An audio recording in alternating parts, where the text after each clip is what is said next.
start some music playing? It's a little bit quiet. Let me find program. Come on. Come on. Okay. Alright. Should be good volume.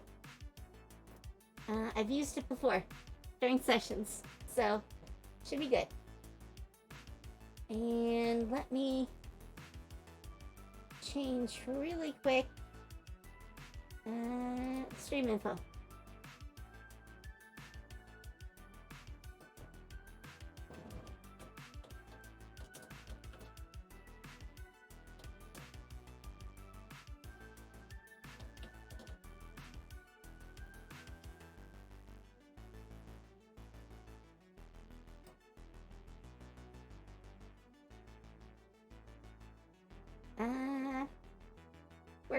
Words are hard. All the hards.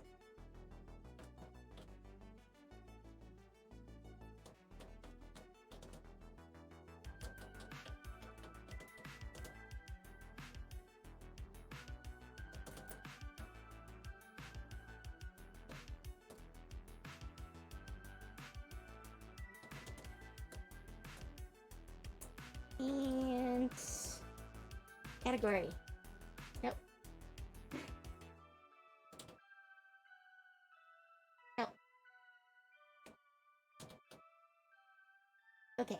Okay. Alright. I think that's it. Okay. We've been switched over. Let me go to be right back for a second. I need to make sure things are in the right tabs.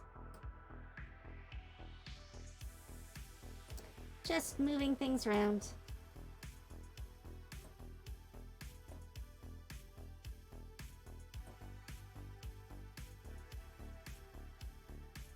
Come on.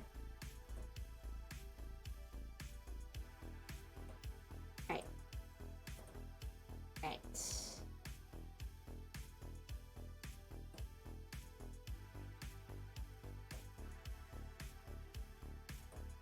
Okay.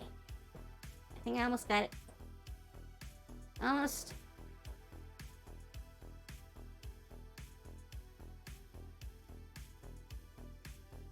Okay. Here we are. Wait. Full screen. So. I've been working on all sorts of stuff. First, let's look at world details. So, now there's actually pages in here. There's the history, the geography, the deities, the bestiary, magic, and how it works, and an overview of life in the world. I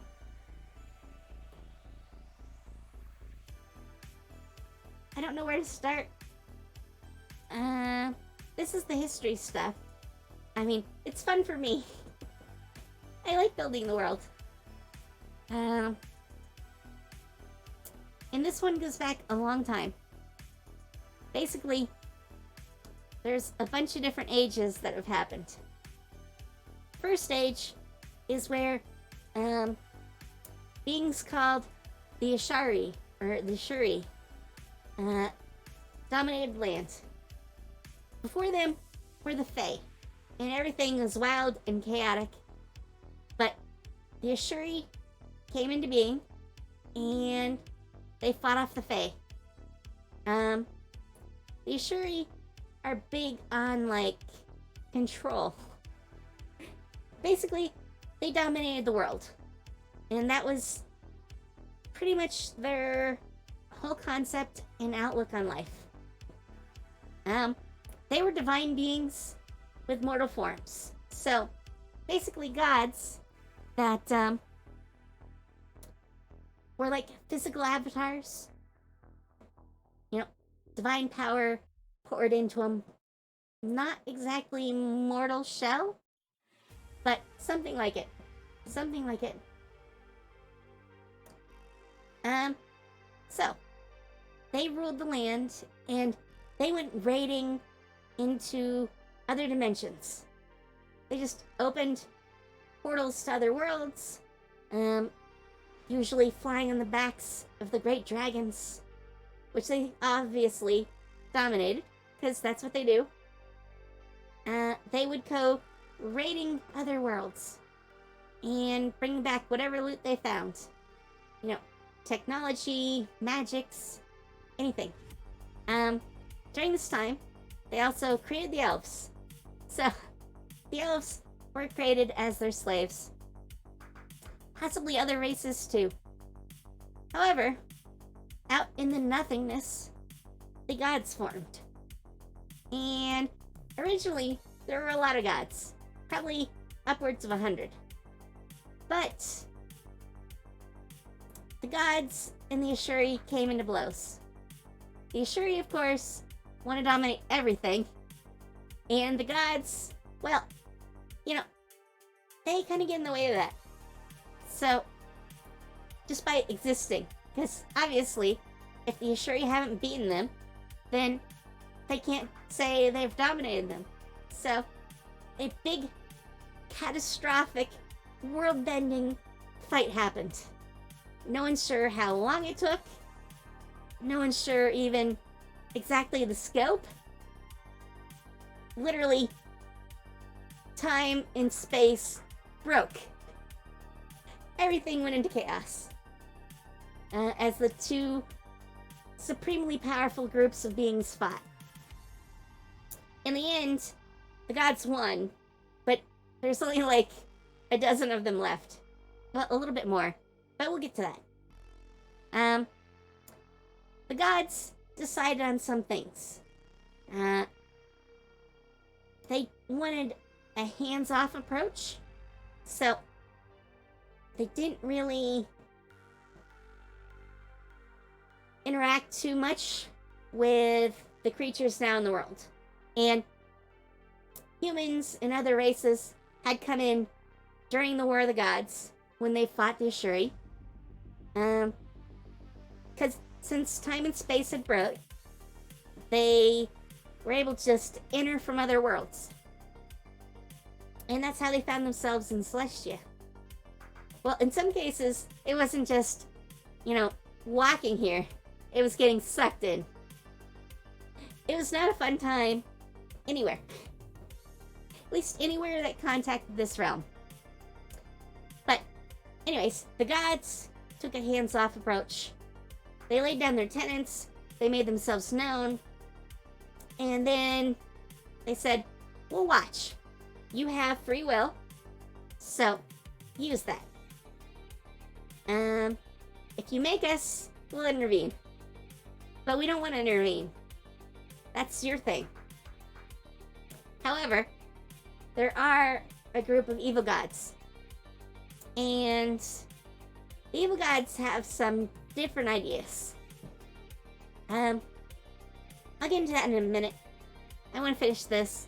So, left to their own devices, there's literally dozens and dozens of groups of people all over the world.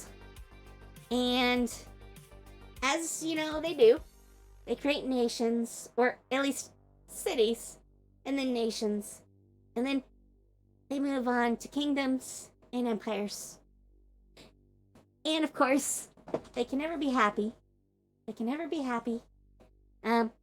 These empires had all the gifts that were handed down to them when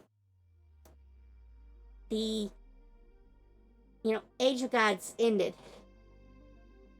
They had lots of examples of the technology and the magics that the Ashuri had because they could just go into former, I guess you could call them strongholds for the Ashuri, into their domains basically, and find this stuff. And, people are creative. So, they take it apart, they get to work, they made massive, crazy empires that could do all sorts of crazy things. And, of course, they get into fights. Because, that's what you do. No one knows why exactly they started fighting, or even how long it lasted. But it's called the Cataclysm for a reason. Basically, again, the whole world was upended. Not as badly as when the gods fought the Ashuri, but still very badly. After 2 cataclysmic events, now the world is rebuilding again. So there are literally hundreds, thousands of ruins left over from these ancient civilizations. And that leaves us in the modern world, where new nations and kingdoms and empires are forming. So, let's look at the deities. Basically, there's 2 main groups. There's the Pantheon of the Wheel. Those are mostly the gods I've talked about so far. They want the hands-off approach. And the 9 of them are all basically good or neutral deities.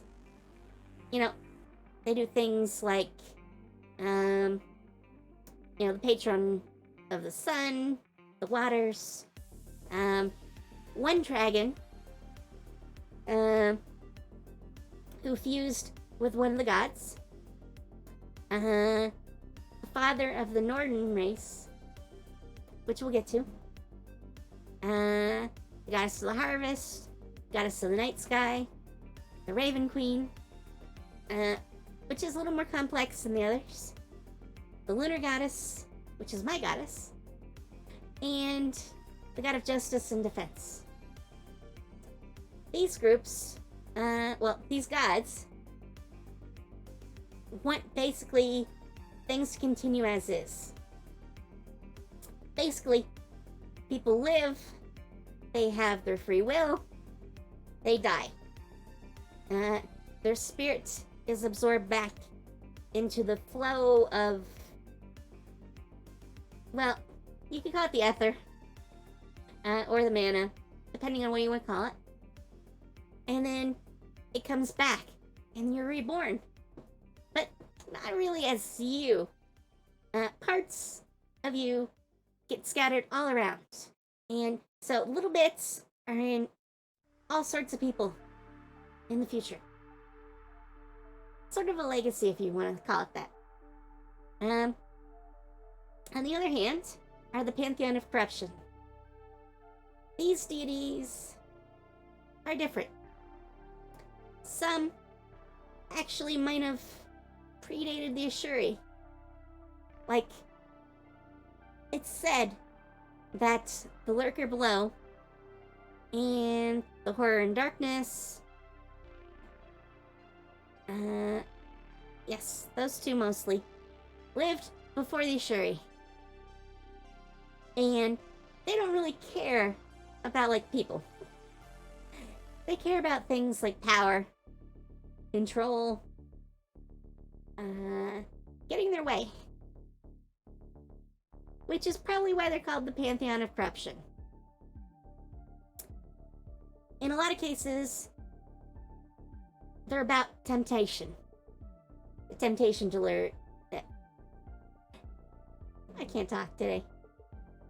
The temptation to live forever, which is something that Kessa, the Lady of Decay, is into.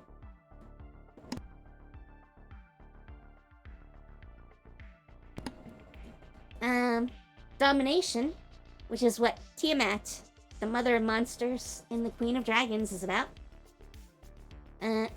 She was a dragon that lived through the times of the Ashuri. And like all the others, she was dominated by the Ashuri. But she stole some god essence during the conflict, and she slew one of the Ashuri, and went out on her own. But she'd learned her lessons from the Ashuri. So she's all about that.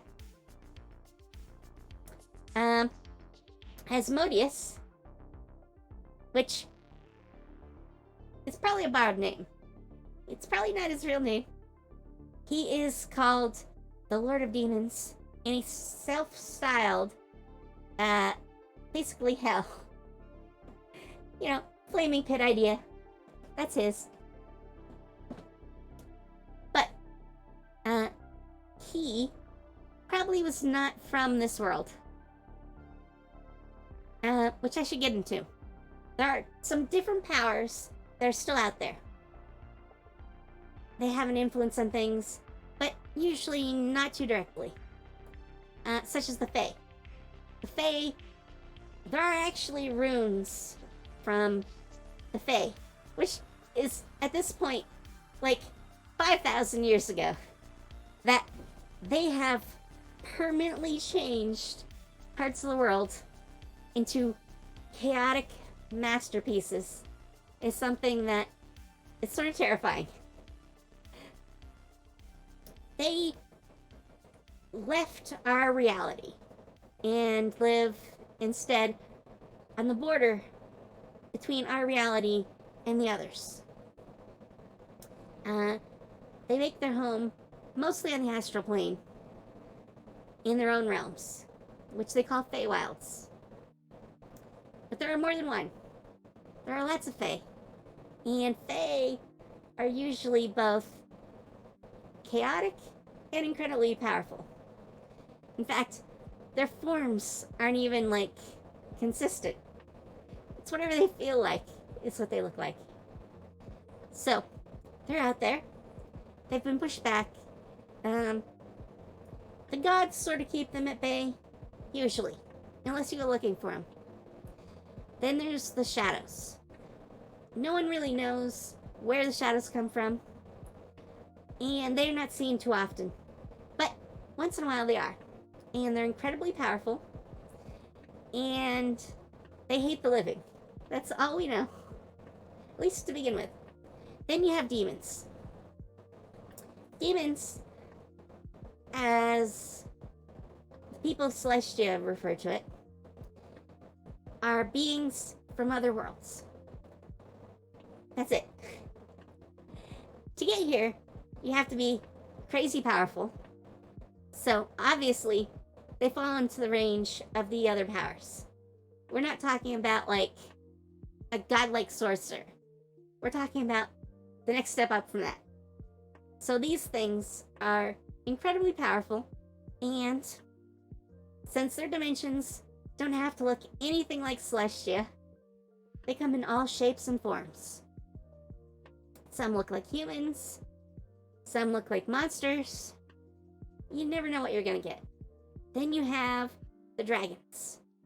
The dragons are not quite as powerful, usually at least, as like the Ashuri were, or the gods, but they're really amazingly strong. At least compared to mortals. And they live on a whole different time scale. Some of them are still around. Not too many. There used to be realms actually controlled by dragons during the Cataclysm. Well, before the Cataclysm.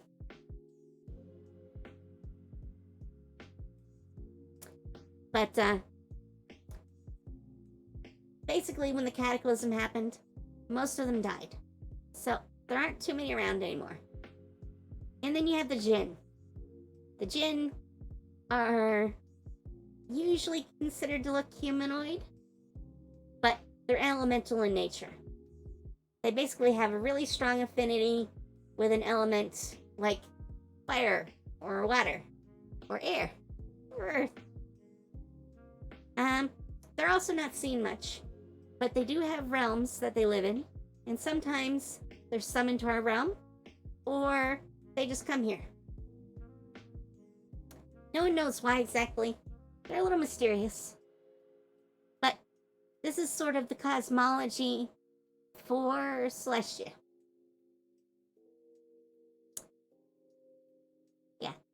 some of these are truly scary, and I'll talk more about them later. Well, probably not today. Probably not today. So, I've explained how the cycle of life works. The corruption deities, and I haven't put the rules in yet for this, but they try to corrupt people, turn them into becoming undead. Like lycanthropes go in there. So lycanthropes here are a little scarier than traditionally. They're not really fun people to be around. Vampires fall in here. The vampires are said to be the creations of the dark gods. There are other transformations. A lot of undead fall in there. Death Knights, witches, ghosts, ghost lords, or ladies, probably. But yeah, a lot of those. Characters can actually become those if they choose to, which would be kind of bad, especially since most of the land is controlled by the Pantheon of the Whale, or at least their followers. I mean, few people want to worship the dark gods, but some do, and there are kingdoms for that. Actually, that leads us into geography. So, Alabera, or Alabera, depending on how we want to try and pronounce that, is the realm of the elves. It takes up the forest called the Wild Heart.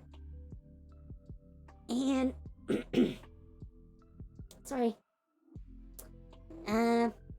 Basically, the Wild Heart is the last bastion for the elven people, at least on their own. They live within other communities all over the world, but here, it's just them. They also have really strong defenses that keep out anyone they don't want in, usually. It takes some work to get around those. Then you have the Balasar Empire, also called the Holy Balasar Empire. It's an impressive place. They're a lot like, say, the Roman Empire. They have their own legion.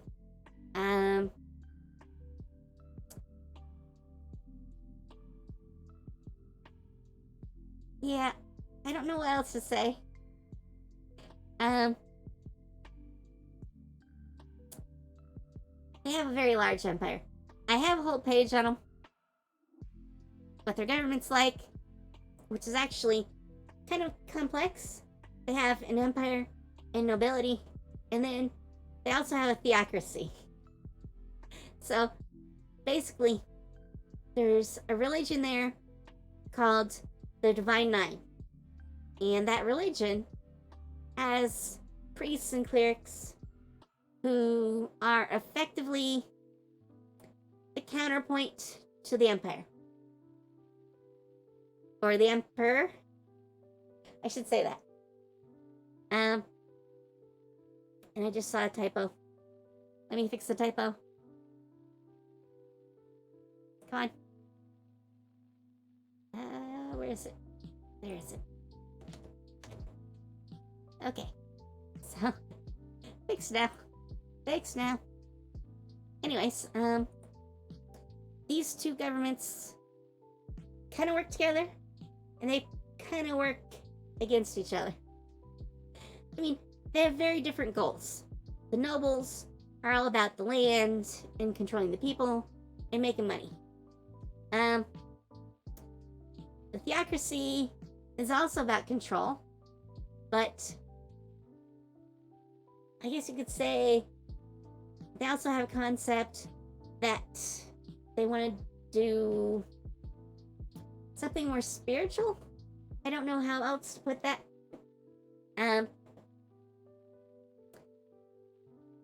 It's kind of like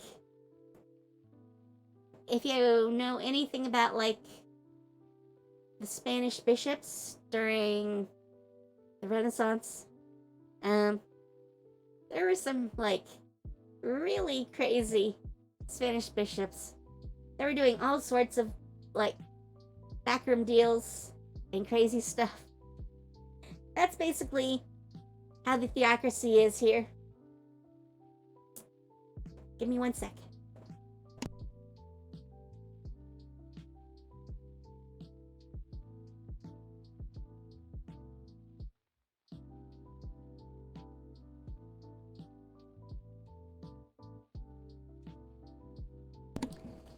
Sorry, I had a lot of phlegm. I need to get rid of that. It's making it hard to talk. I talked about the Legion they have. They also are one of the places where you can go to school for magic. And I'll get into that more later. Probably. Let's go back. Back. Okay. Ilaha, or Illahai. This is a desert country. I'm not even going to try to pronounce that. That is actually a translation of something in Arabic. I don't even want to try to say what that is. But I thought it made sense. You know, Desert Kingdom, we'll make it in Arabic. And that's what it comes out with. But they basically are a series of cities around a very huge desert called the Barren Wastes. Originally, it was like nomadic tribes that lived there, and they would go from city to city along the border edge of the desert, and they would do trading. So, obviously, this part of the world is all about trading. They're merchants. Each city is ruled by a noble, but there's a merchant council that actually runs the country. They have their own religion, and it's not specifically related to the deities. None of the deities, by the way, give, like, divine power. There are no traditional clerics here. They just wouldn't happen. Instead, usually clerics are a combination of spellcasters of one sort or another. Usually mystics, which we'll get into. I'll show you the classes. Paladins, which aren't exactly paladins as you usually think of them. Like fighters, rogues, lots of rogues. It's a very common occupation. They also have a school of magic, and they don't maintain a big military, but they hire a lot of mercenaries.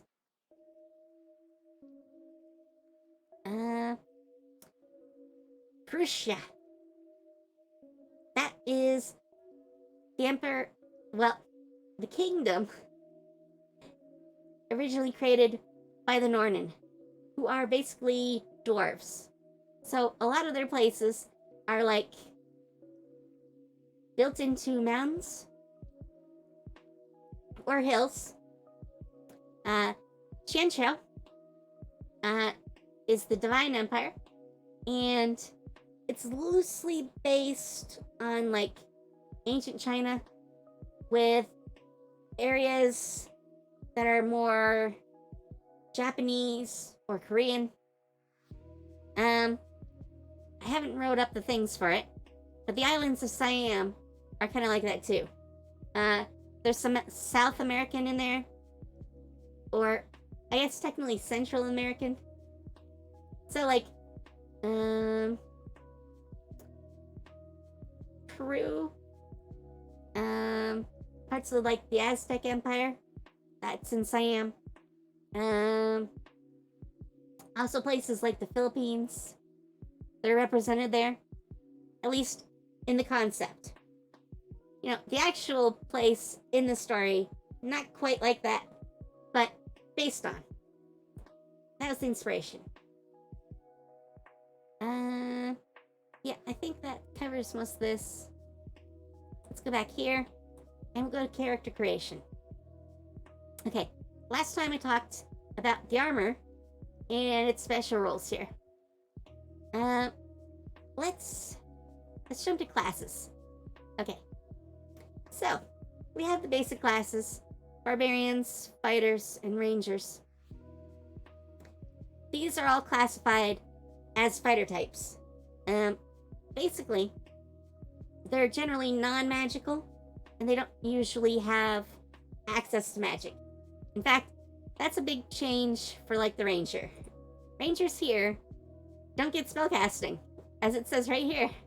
Spellcasting is removed. There is no spellcasting, at least not usually. There are types, subclasses, that do still use magic. In fact, the very first one, the Arcane Archer Ranger, and they use magic. I think a couple others touch on some magic, but I don't think any others actually give you spellcasting. But in change for that, they get a few extras. They get the ability Colossus Slayer at level 3 and Evasion at level 7. These sort of balance it out, especially when you look at some of these, like the Beastmaster Ranger. They're focused on a companion, but there's a lot of changes from the way that the normal rules handle, like the Beastmaster. In fact, they're all about their companion. There's no other abilities that they get. They get stronger and stronger companions. In fact, in this case, not only do they get CR3 companions, but their companions gain resistance to all forms of damage, making them very tanky. Well, compared to normal. I mean, CR3 is not a lot of hit points, but this basically doubles that. They also gain an empathic link, so you can use them kind of like a familiar, at least at the high levels. Before that, not so much. Oh, I should also mention, at level 7, the beast attacks are counted as magical for, like, resistance and immunity. So, very handy. Very handy. I may change these. These are just the first run. Like, Arcane Archer. Obviously, it has to give you back spellcasting. So that's number 1. So you have spellcasting again. And it's the same progression as for Rangers. But it's arcane. Because there is no other, like, spell list. There's no divine spell list. Some of the divine spells are available. They're part of the arcane list. They have magic arrow abilities, arcane shots, curving shots, basically expert archer stuff, and they get special arrows. Lots of special arrows. I may add some to that. That's just the initial run. But I think it's kind of interesting and flexible. There's obviously others, like mounted rangers, who are, I think, the only mounted fighters in the game, really. They're always expected to be, like, mounted on some sort of creature, whether that's a horse or something else. there's a lot of choices here. But there's some interesting classes, and I've done some work on them. Barbarians are very different. And actually, I need to change these a little. There's no highlighting. There should be highlighting. Okay. So, they still are a lot like normal barbarians. So, if you've ever seen a normal barbarian, you kind of know what you're getting into. But here, barbarians use two-handed weapons, basically exclusively. I mean, they can pick up another weapon, but their primary goal is to use a two-handed weapon. They don't use shields, obviously. They have, a two-handed weapon, like a big giant sword or a big giant axe, something like that. They're not really primitive tribesmen. They're just more people who live on the outskirts. They're also heavy armor wearers. Yeah, which is actually why down here you have unarmored defense becoming armored defense. They add their con bonus to their AR, so they can take more damage, and they gain access to all types of armor. So, very different. Very different. They're not as, how do I want to put it?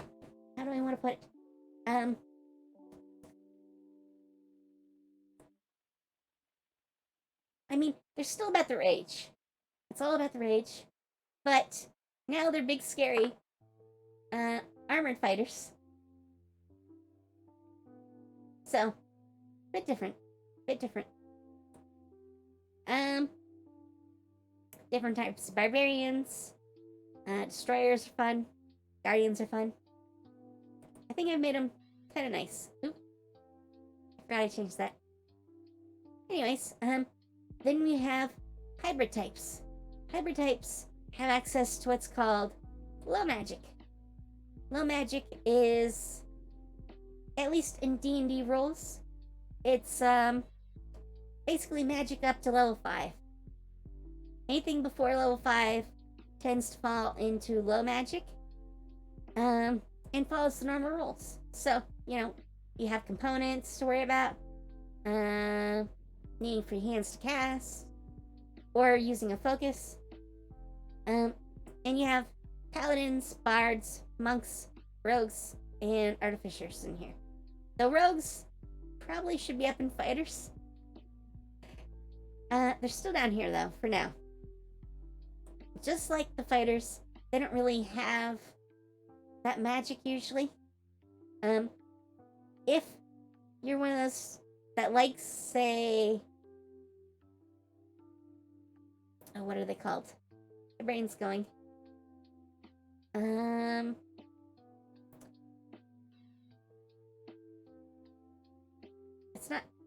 It's not Eldritch, because those are fighters. I forget what they call them. But the arcane spellcaster type of rogue, if you're looking for that, it's not gonna be in here. They are not part of the rogues. Instead, you have updated thieves, assassins, what are called inquisitor rogues, scouts, soul knives, and swashbucklers. Soul knife is pretty much the only one that's unchanged. I pretty much like them as they are, because they're pretty new and so very powerful, at least compared to the others. All the others are changed from their base version. New abilities, some changes. Paladins aren't holy warriors. They get fighting style instead of divine sense, because they're more fighters. Lay on hands, become second wind, just like fighters. They get spellcasting though, and they're charisma-based spellcasters. Divine Smite is gone, but it's now Smite. Or Arcane Smite, technically. Divine Health is Magical Health. Basically just changes to the names. Nothing big. Channel Divinity is now Arcane Channeling. And Cleansing Touch is now Action Surge. They get Action Surge really late. But it's okay. It works pretty well. They get a lot of the, fighter magic type subclasses. So, Eldritch Knight, Echo Knight, Rune Knight, Dark Knight. There's a theme here. These are all magic using types. And, they're a little bit different than when they were fighter types. A lot of the abilities are similar, but not the same. And there's been some changes. I try to make everything roughly what I guess you could call A tier or S tier. I'm trying to balance them around that.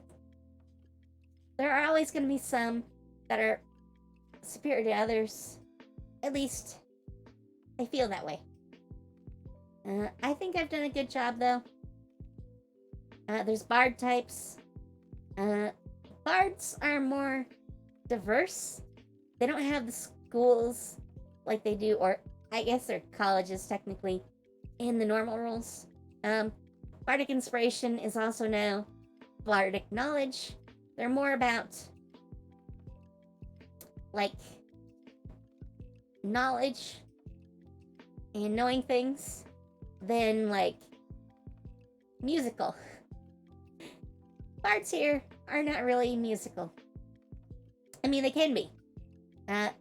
Blade dancers, spell singers, charmers, dancers. Those have musical components, but you don't get Song of Rest. You actually get better armor though. I think medium armor was not on their list before, and now it is. These look a lot different though. Dancer is actually a strange class. I kind of made it sort of like their take on Sonic,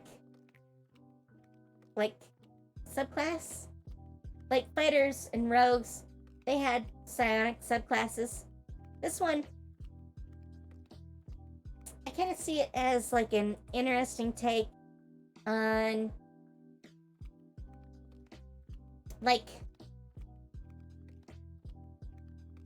someone that dances to use their magic, because that just looks cool, and fights with daggers or chakra,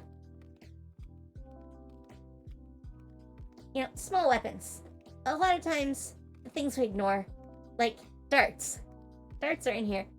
They're a mid-range fighter, so they want to be 20-30 feet back and cast spells and throw stuff, at least initially.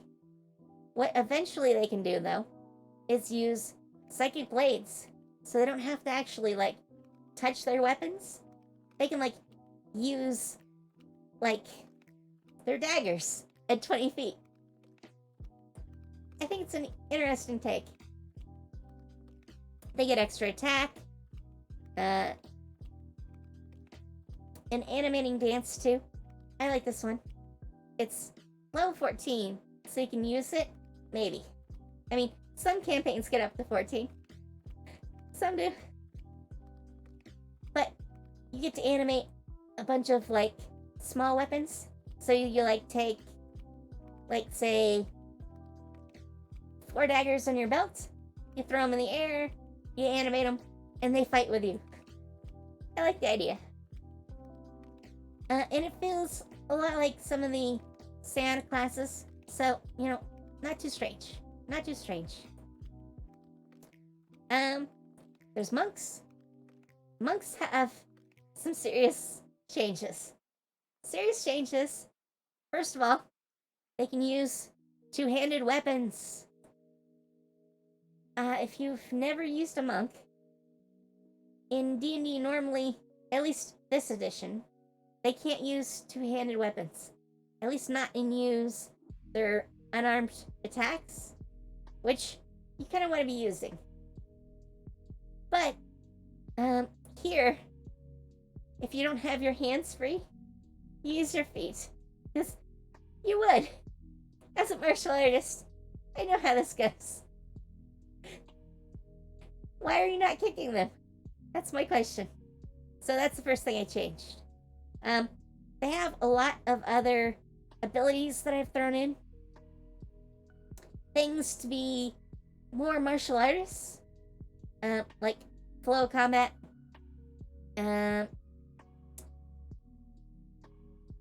Basically, you can do a flurry and then automatically disengage. So it's kind of like traveling through the battlefield, hitting things. It feels very much like, say, Jackie Chan. You know, you jump over the table, you smack a couple of blows into a guy, you dive way to hit the next guy. They can leap to their feet, so they're faster standing up if they get knocked prone. That's sort of a throwaway. I mean, it's not much of a hindrance anyways. So, this isn't much of a gain, but it's a little gain.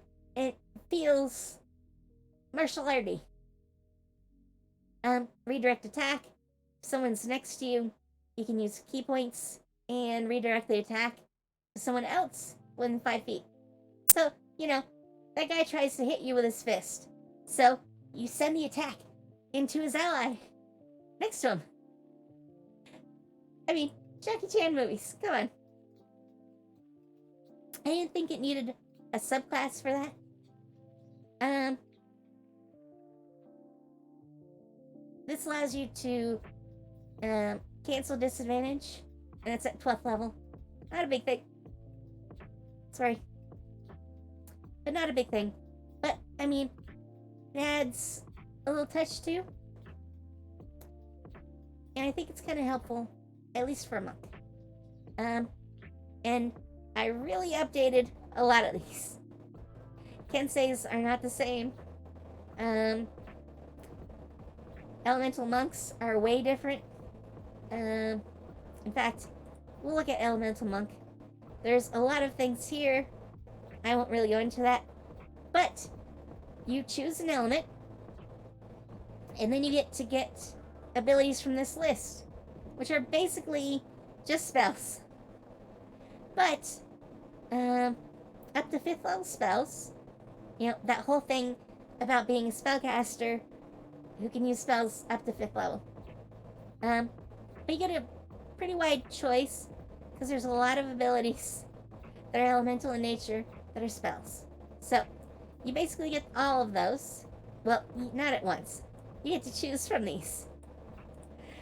With some universal ones, because they're multi-element.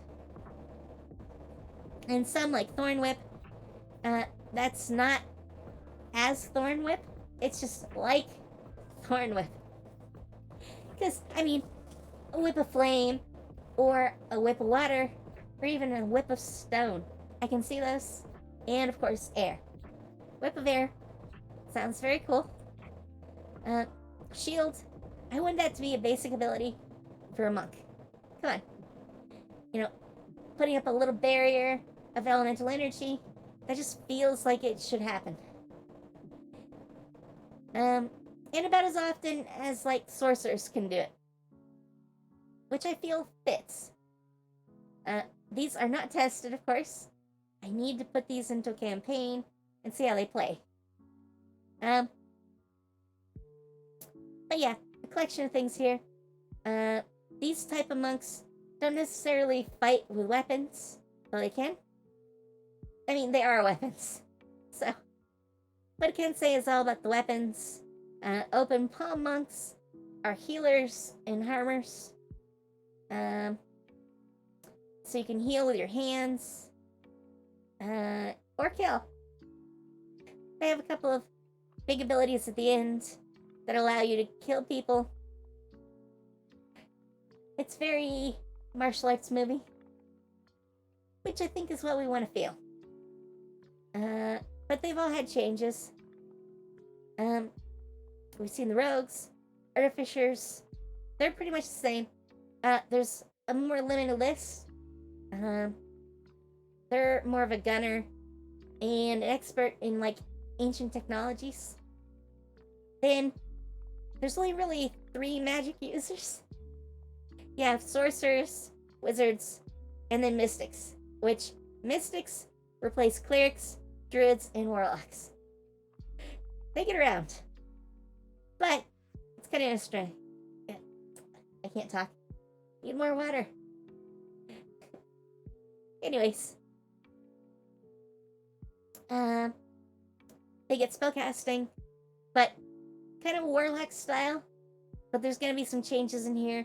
So they're all listed out right now. But we'll see how it goes. I'm going to make changes to that. I already have plans for that. But they're written all the way up. Even what gear they get. Some definite changes from any of their 4 classes. Subclasses are also a big thing. Like lunar mystics get your wild shape. So you're, kind of druid-like. They're all about wild shape. Taking the form of an animal and doing it as part of a mystic focus rather than being like a lycanthrope. That's sort of their idea here. They get a few druid things like timeless body at different levels though.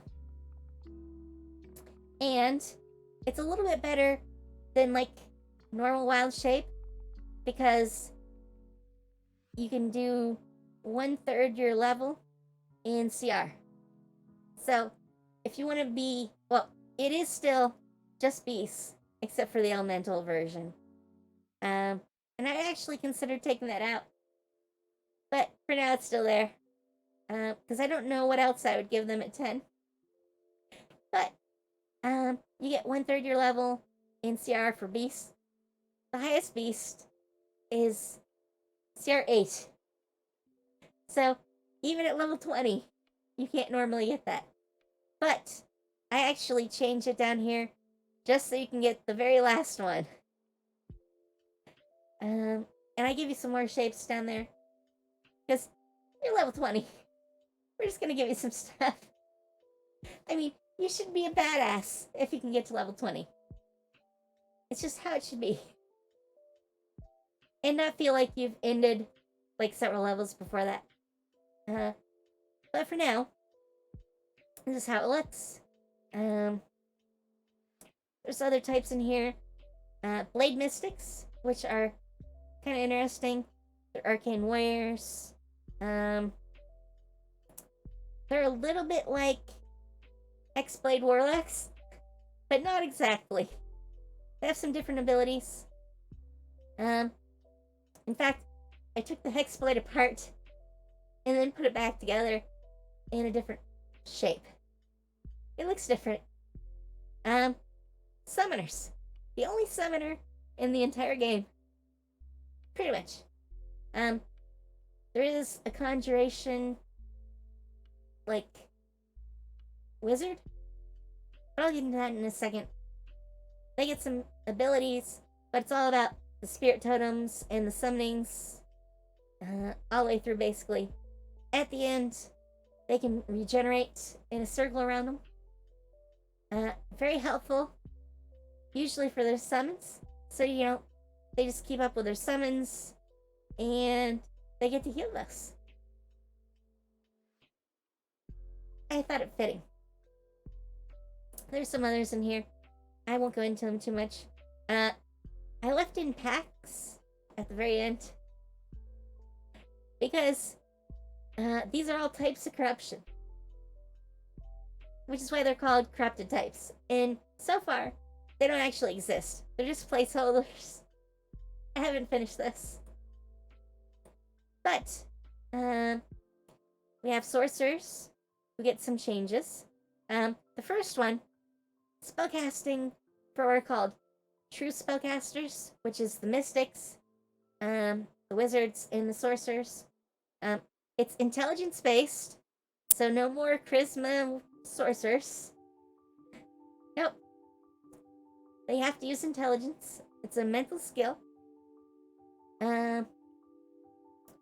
But they have to have magical sight, which is basically detect magic, but always on, or at least activatable, and not as like an action.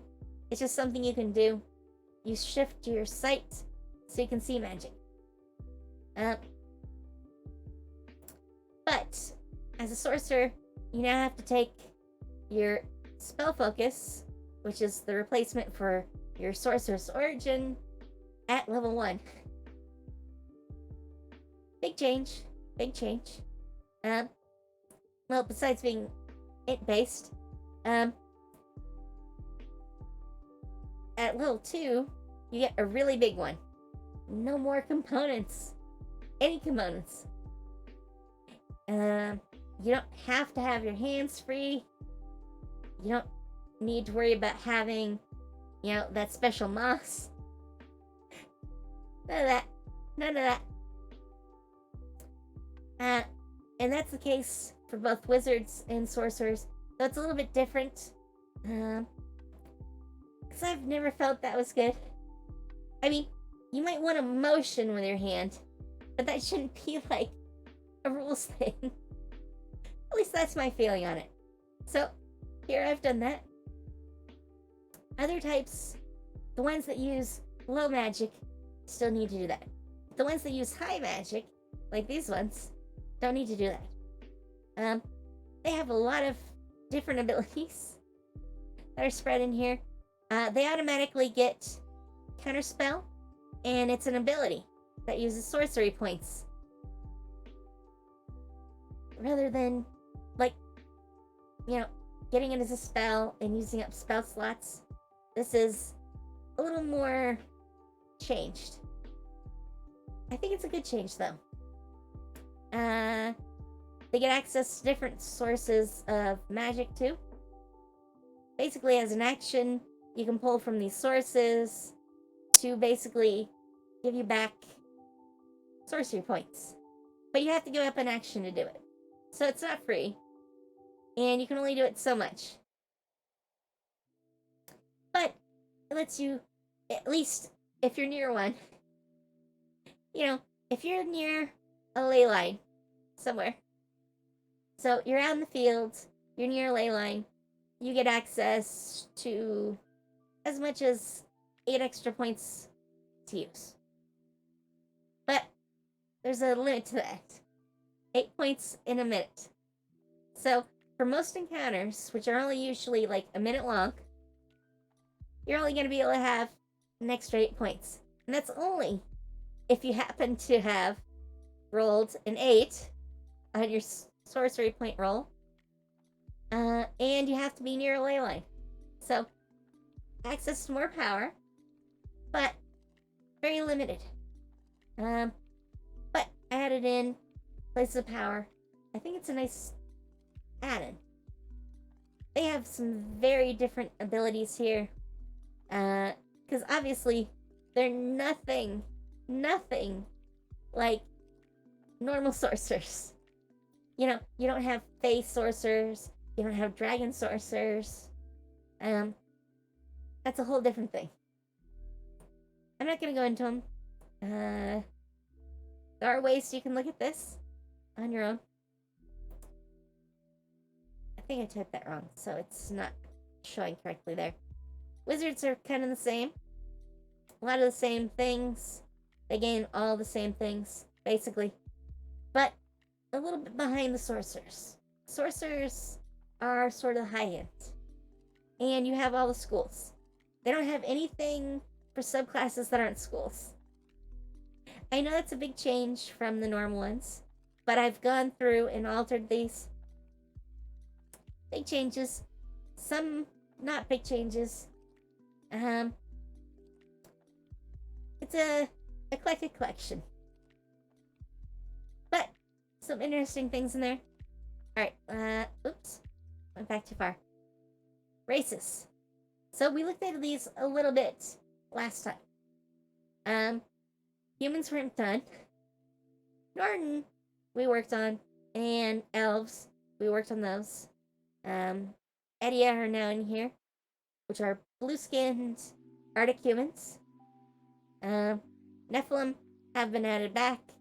Nephilim cover all the hybrids.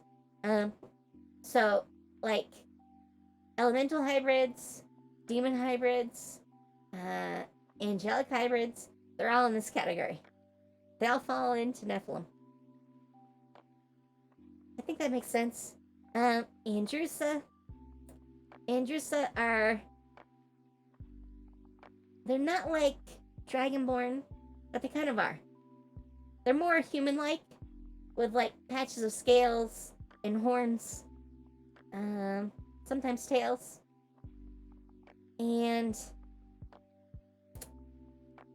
an interesting mix of abilities. And races have a lot more to do in a lot of cases. There's two types. Zarl and Ilnian. I can't speak tonight. I just can't. Ilnian. So they get dark vision, a little bit of bonus to armor. Their scales aren't complete, so you get a +1. That's it. They have a different way of resting. Then both of these have one advantage. They also get racial feats.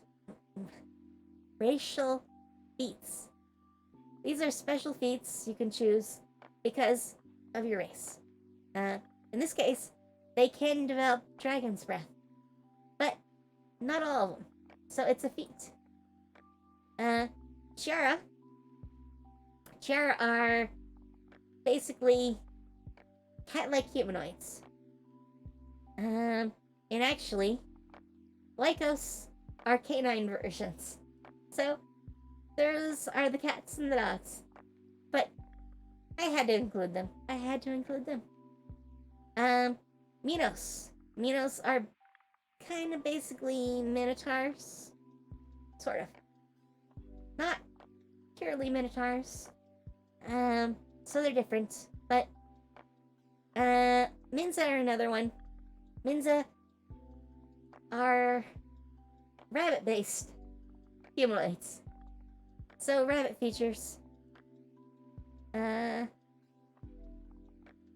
Or Lagomorpha, which is actually the name for rabbits and hares and all that. They get a wider spread for their ability scores. And they get things like bunny hopping. And they're natural performers and have keen senses. They're not quite finished. There's still some stuff in here I haven't finished. Most of them are. And the last one, Rethos. Rethos are kind of lizardmen, but not exactly. There's some differences in there. Shorter lived than most of the others. They have some of the abilities of lizardmen. I need to make some more changes on that. But I think that covers races. I have backgrounds. Most backgrounds don't need to be changed. They're already kind of generic. So, I don't really think I need to change them. You know, an entertainer is an entertainer. Yeah. I mean, most of these are like that. Nobles, pirates, sages, sailors. There are a few changed ones. Like, Holy Legionnaire is a slightly different take on soldier, which is down here. And scientist and engineer are vaguely based on the backgrounds in D&D already for that, but they're different. Different. Cultist is one I'm adding. I haven't added it finished. Well, I haven't finished it yet. Cultist is about basically hiding in plain sight. You're a cultist of one of the corrupted deities. So, you know,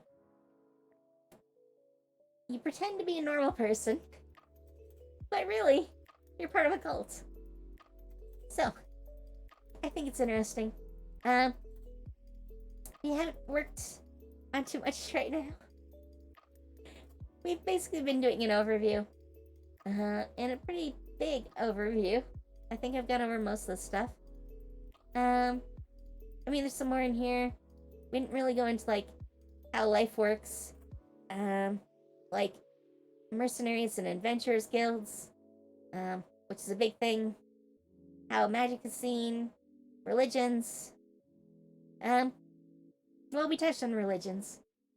So, I think we've covered most of it. But, I hope you've enjoyed. I think we're gonna call it at that.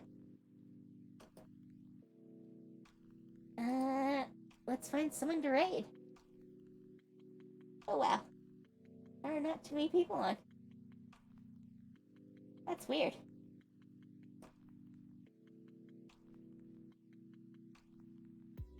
Okay, well, I don't think I've actually rated this one before. But I have watched them, and I enjoyed my time. So, let's see about rating them. And I will see you guys tomorrow.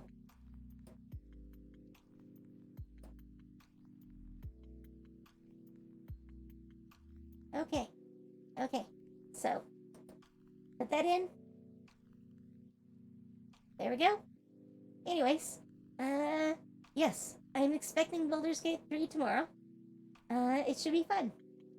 Hopefully I see you there. Should be normal time. I think that's it. So, have fun. Take care. And see you later. Bye. I'm gonna